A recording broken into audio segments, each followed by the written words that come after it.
Sobrang naniniwala ako na if you want the most life-changing advices, te, ask yung mga matatanda na. Like yung mga age nila, te, is around 50 to 60 na because I met this lola today, te. Share ko, te, story time lang. Pumunta ako sa Jayco kasi meron akong kailangan gawin dun. I met this lola, andun din siya, te, and siya lang mag-isa. We had a conversation, te, and ayokong umiyak, te, kasi probably one of the most heartfelt conversation I've had for so long na, and sabi niya, you will never be this young again. Again, sabi niya, you will never be this young again. She just wish na sana hindi niya masyado inisip yung opinion ng ibang tao. Yung teenager pa siya, nung mga araw na, you know, life is full of dreams, hope. And sabi niya, if you have time, if you have budget, te, mag-travel ka daw. And also, te, 11 countries na rin para tayong napuntahan niya. And ngayon pa lang daw siya nagkaroon ng time na mag-travel and to discover kung sino talaga siya, te. Kasi nung around 20 to 30 years old pa daw siya, te, yung life niya raw is naka-based lang din sa desisyon ng ibang tao, sa parents niya, sa mga kaibigan niya. She married a person din na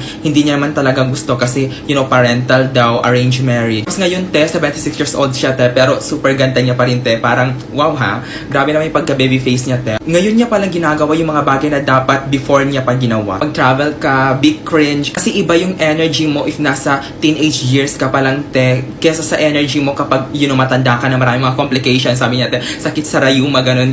This is just a reminder, te, na kung si Lola is, kahit 76 years old na siya, te, is meron pa rin siyang drive. Parang teenager pa rin siya or parang newborn pa lang na merong new life. Ngayon na palang ginagawa yung mga bagay na hindi niya nagawa before. So same as you, te, na ngayon hindi ka pa naman, te, matanda. Hindi ka pa naman, te, lagpas sa kalendaryo, te. So wala kang reason, te, para hindi enjoyin yung life mo or gawin yung mga bagay na talagang gusto mo talagang gawin. If you live your life, ganun yung sinabi, if you live your life based on the decision of other people, you are not living your life. You are just living other people's life.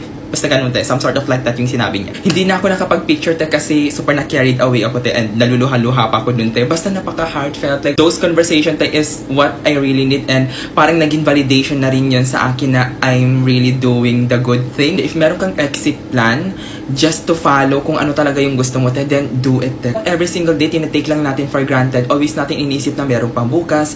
Not knowing, te, na we're just wasting our time. Thinking na we always have time. Knowing, te, na no, hindi talaga natin alam, te, napaka-unpredictable ng life. So every moment, every day, every minute really counts. So it's up to you how you spend it. Never waste your time, te.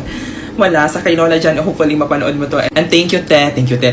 Thank you, Lola, sa pag, you know, libre ng donut, and I really appreciate you. And, you know, parang living beautifully pa rin. It doesn't matter kung ano yung age mo. It's never too late to do things and, you know, feel life more exciting because the best is yet to come. That's all from more.